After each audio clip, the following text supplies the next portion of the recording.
एक गर्भवती महिला और उसकी दुआ। एक छोटे से गांव में एक महिला थी जो अपने पहले बच्चे की गर्भवती थी। वह बहुत खुश थी, लेकिन साथ ही थोड़ी चिंतित भी थी।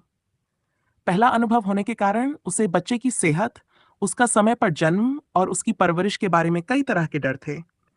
एक दिन वह अपनी माँ के पास गई और अपनी चिंता को साझा किया। उसकी माँ हंसते हुए बोली, बिल्कुल चिंता मत करो बेटी, तुम्हें अपने डर को भगवान पर छोड़ देना चाहिए। भगवान की इच्छा में ही तुम्हारी खुशी है। लेकिन महिला की चिंता कम नहीं हुई।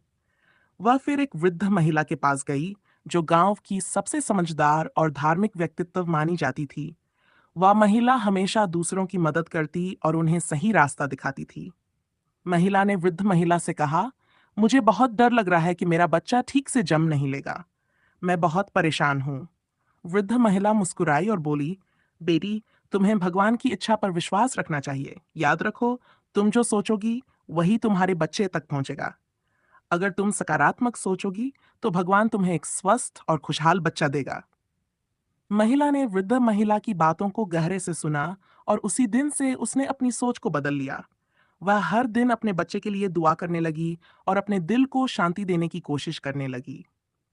जैसे जैसे दिन गुजरते गए, उसका डर कम होता गया और वह खुश रहने लगी। अंत में उसका बच्चा पूरी तरह से स्वस्थ और खुशहाल पैदा हुआ।